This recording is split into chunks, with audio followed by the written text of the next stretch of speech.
여러분 안녕하십니까. 만화임 뉴스입니다.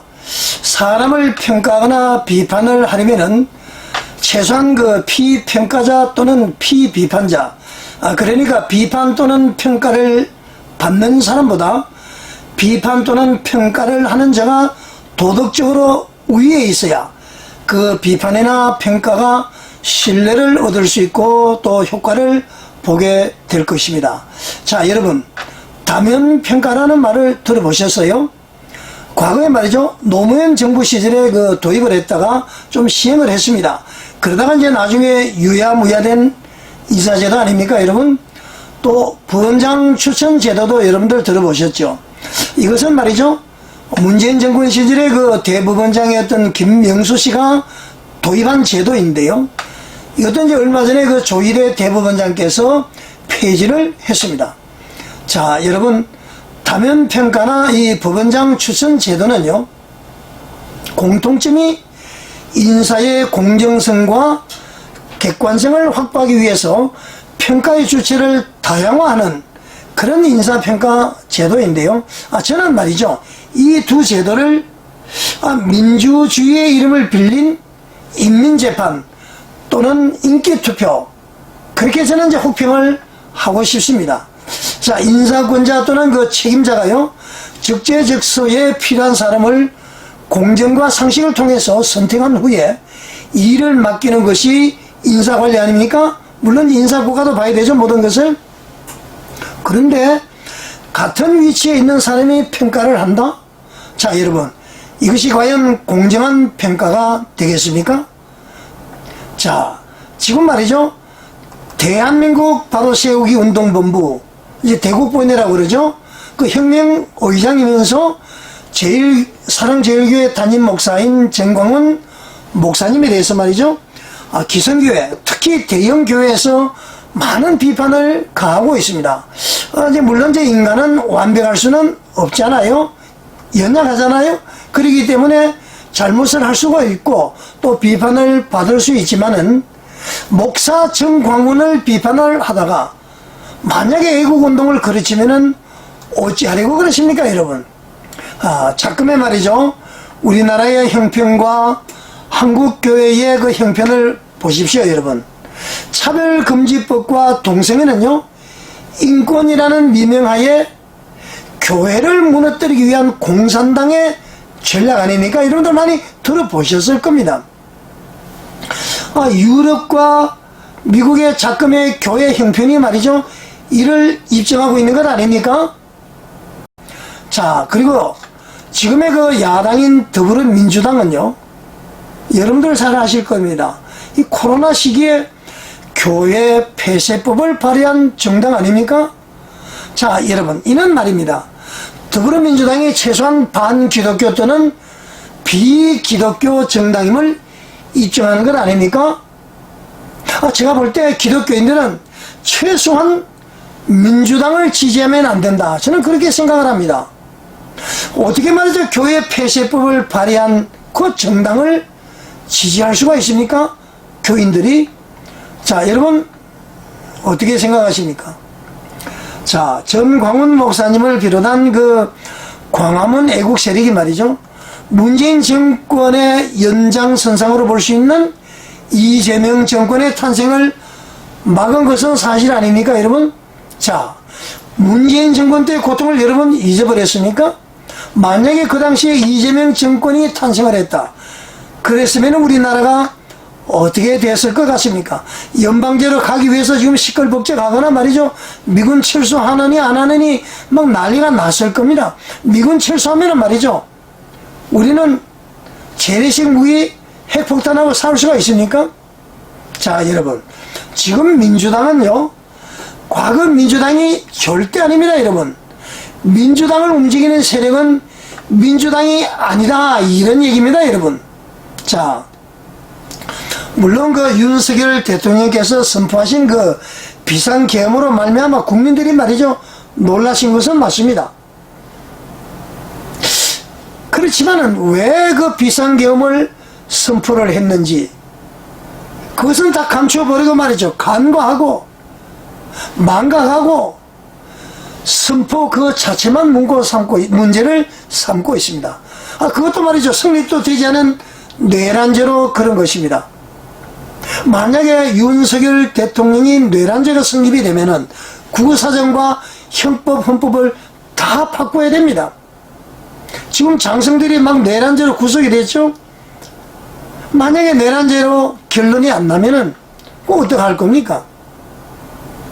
최소한 비상계엄 선포 요건에 맞지 않는다 라고 보더라도 뇌란죄는 아니고 직권남용죄가 되겠죠. 직권남용죄로 가지고는 말이죠, 현직 대통령을 소추할 수가 없습니다, 여러분.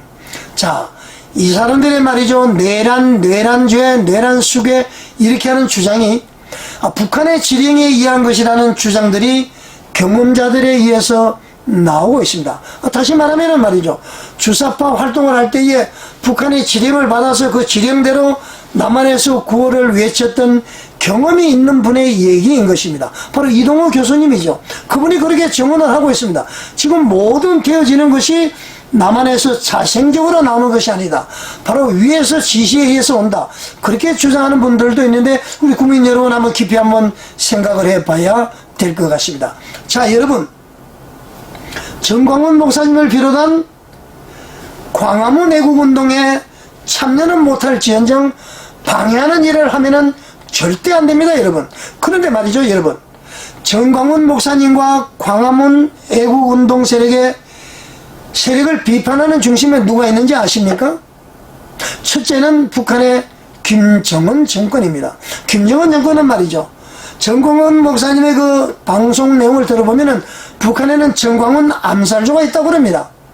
이것은 분명히 정광훈 목사님과 광화문 애국운동이 김정은 정권에 대해서 무엇인가 그 피해를 주기 때문에 그들의 계획을 수포로 돌리는 그러한 존재로 인식하기 때문에 그런 것 아닙니까? 자, 둘째는 남한에 있는 종북주사파입니다. 이 종북주사파가 말이죠, 여러분들의 주장에 의하면 북한의 지시를 받고 있다 손 치더라도 이 종북지사파들이 그렇지 않더라도 이 종북주사파는 말이죠, 정광훈 목사님과 광화문 애국운동 세력을 비판합니다. 왜? 그들의 목적 달성이 어려우니까. 누구로 인해서? 정광훈 목사님과 광화문 애국운동 세력으로 말미암아 그런 것이죠.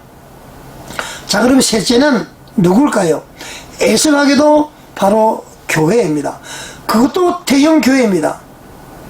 참으로 안타깝습니다. 자, 여러분, 신앙은 말이죠, 하나님께서 천지를 창조하셨고 인간이 죄를 지어서 죽게 되었고, 죽게 된 우리들이 말이죠, 예수님을 통해서 다시 살게 되었고, 그리고 우리들이 이 땅에서 사는 동안에 천국 갈 때까지 하나님의 자녀답게 살 수 있도록 우리의 삶을 도와주시는 분, 영적으로 도와주시는 분이 성령님이심을 믿으면 말이죠, 우리는 다 하나요, 한 형제요, 이단이 아닌 것입니다.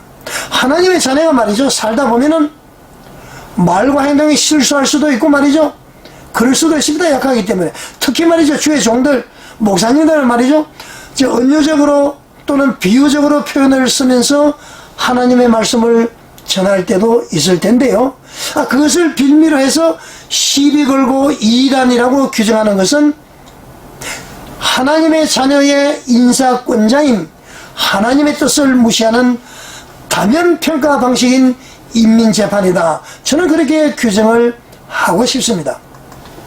최소한 전광훈 목사님을 비판하려면 말이죠, 광화문 애국운동 세력을 비판하려면 전광훈 목사님보다도 도덕적으로, 신앙적으로, 영성적으로, 애국적으로 우위에 있어야 할 것입니다. 여러분, 그렇지 않습니까, 여러분? 자, 목사님들께서요, 전광훈 목사님을 비판하는 이유는 첫째, 하나님을 의식하지 않고 인간을 의식하기 때문에 그렇다.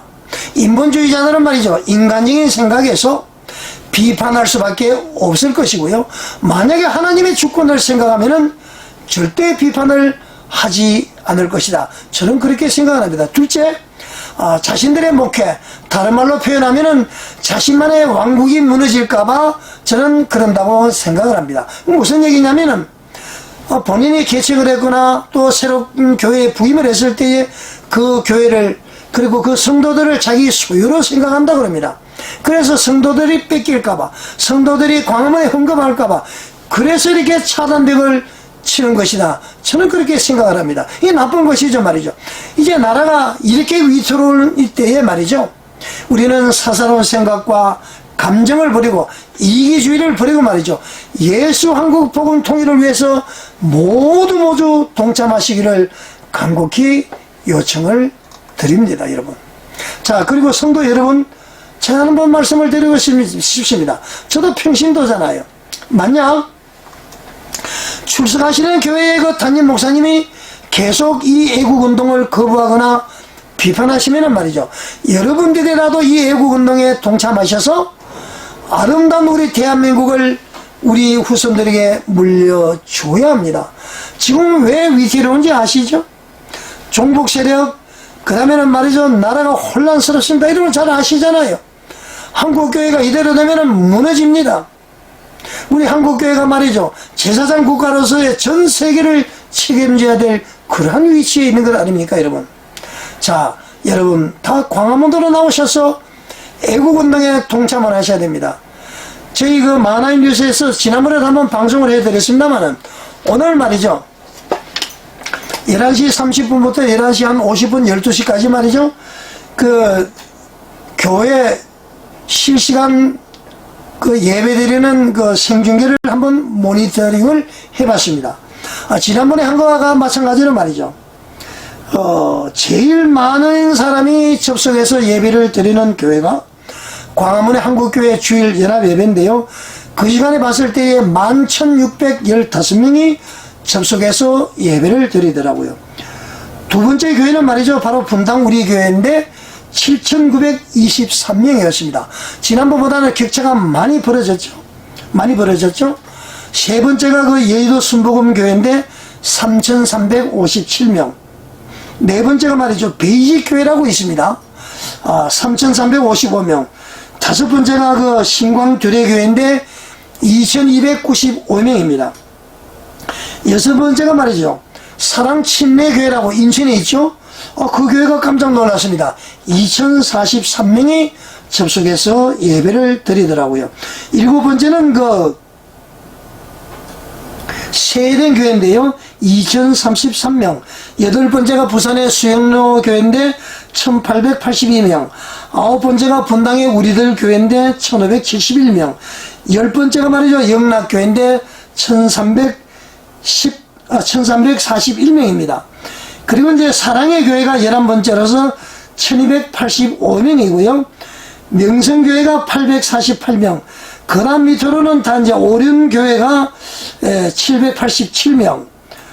그렇게 이제 그 소망교회가 818명. 이렇게 해서 이제 숫자가 이렇게 다 내려갑니다. 자, 여러분, 제가 왜 이것을 불러드리느냐. 말미에 그 영상을 제가 올려드리겠습니다만은, 이 광화문 한국교회 연합예배가 말이죠, 완전히 자리를 잡았습니다. 기네스북에 기록이 될 정도입니다. 그 현장 예배에도 말이죠, 최소 2만 5천, 3만, 4만, 5만까지 참여를 하는 것으로 저는 보입니다. 그만큼 한국교회는 말이죠, 이 광화문 주일 예배를 인정을 하고 있다, 이런 얘기입니다. 목사님들만 시기 질투를 가지고 말이죠, 자기들만의 교회 왕국을 만들기 위해서 교인들을 자기 교회 틀에 가둬놓지 마십시오. 하나님한테 말이죠, 여러분들 그렇게 하면 분명히 심판을 받습니다. 징계를 받습니다. 토요일은 말이죠, 전부 모든 성도들이 나와서 애국운동을 해야 됩니다. 모여서 기도하고 외쳐야 됩니다. 이 대한민국을 지켜야 됩니다. 그리고 말이죠, 가난한 성도들, 현재 교회에서 시험받고 있는 분들은 지난번에도 얘기했습니다마는 광화문 한국교회 연합예배에 참석을 하십시오. 그래서 11시에 예배를 드리면 말이죠, 예배 한 번으로서 우리의 제사가 전부 끝나는 것 아닙니까? 자, 이 엄중한 시기에, 위태로운 이때에 말이죠, 사사로운 감정 이런 것 다 벗어버리고요, 헤게모니도 벗어버리고요, 시기 질투도 벗어버리고요, 우리 하나님의 나라를 위해서, 이 대한민국을 위해서 우리는 광화문으로 나와서 토요일 애국운동에 전부 동참하는 저와 여러분이 되시기를 간절히 바라겠습니다. 자, 여러분은 어떻게 생각하십니까? 자, 이제 교회 통계 낸 거 제가 영상에 올려드리겠습니다. 시청해 주셔서 감사를 드립니다.